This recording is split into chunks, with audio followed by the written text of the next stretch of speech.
Does. Drew Jones, thank you so much. Joining us live now, Liberal MP Andrew Wallace and Labor MP Alicia Payne. Thank you so much for joining us, our political panel. Look, firstly, this morning, Daniel Andrews accused the Prime Minister of double speaking. Simon Birmingham has accused Labor of a coordinated attack on the Prime Minister. Andrew Wallace, what do you make of all this? Look, it's just extraordinary beat up on the part of Labor premiers in particular. I know Richard Marles has joined into the fray as well. It is absolutely clear that the Australian government and the Prime Minister and everyone down denounces any form of violence or threats of violence against anyone, whether that be a politician or someone on the street.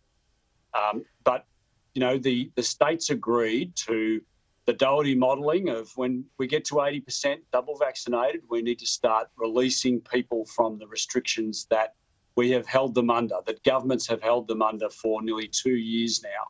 That's what they signed up to. All the Prime Minister is saying is that the states need to deliver on their promises. Nothing more, nothing less. Alicia, what do you make of this? Well, sadly, last night we've actually seen the daughter of Victorian MP Andrew Medic actually attacked as part of this, and I just hope that she is okay and that family are okay. And I want to, you know, I'm so disturbed by seeing this sort of behaviour in Australia. We've seen people protesting, bringing gallows and nooses along to the Victorian Parliament, chanting that they want to kill the Premier, this sort of thing. This is absolutely abhorrent and vile behaviour that has no place in a democracy and no place in Australia. And I think people wanted to see the Prime Minister call that out more strongly, not walking both sides of the street, not saying we can understand why people are acting like this. There is no excuse for this behaviour. And I think, you know, today again we've seen the Prime Minister do what he always does, saying, oh, I did denounce it. Well, you didn't, not strongly enough, and people hadn't seen that. And we really need to call this behaviour out. Politicians, and other people, public servants like the Chief Health Officer in Victoria, should be able to go about their jobs knowing that they and their families are safe, and this is something that the Prime Minister should be saying as strongly as possible. And Andrew, the Victorian government has delayed its controversial pandemic bill to avoid an embarrassing defeat in the upper house. Do you think it's going to have to make concessions?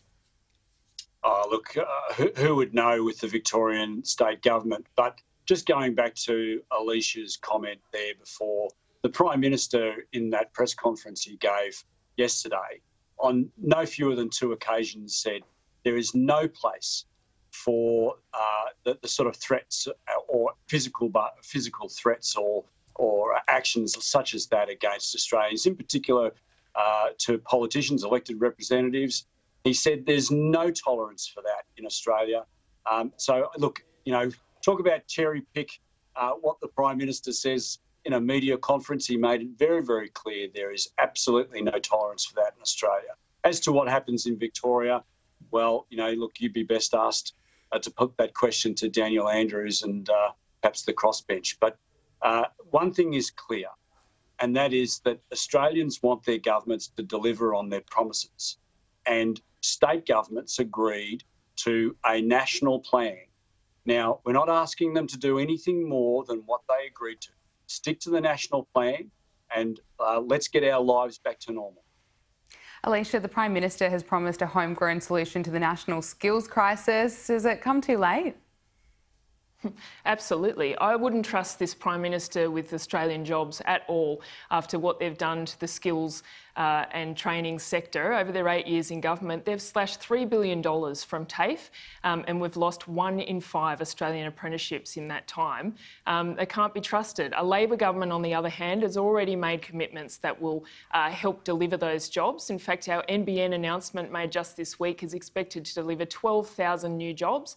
We're going to invest in new energy apprenticeships in the emerging areas as we transition to renewables, and we're focused on Australians having jobs as we come out of this pandemic. A throwaway line from the Prime Minister does not a policy maketh. Andrew, it's reported that you have the numbers to become Speaker. Will you do it? Look, time will tell.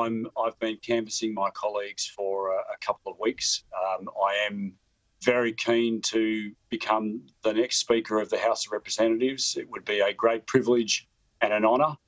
but ultimately that'll be a matter for my parliamentary colleagues, both in essentially, firstly, my Liberal Party colleagues, and then on the floor of the House. So I'll leave it to my colleagues to ultimately to their judgment. Will you still be able to come on this panel, though, Andrew? It's the important question. Alicia, I think you'd understand that if I am elected on next Tuesday, it'd be really boring because, you know, I'd have to be a lot more apolitical than what I can be right now. So you probably, look, the Sky viewers wouldn't want to see an apolitical Andrew Wallace. Wishing you all the best, Andrew. Alicia, thanks so much for joining us this afternoon. Thanks, Gabriella. Thanks, Alicia. Thanks, Gabriella. Thanks, Andrew.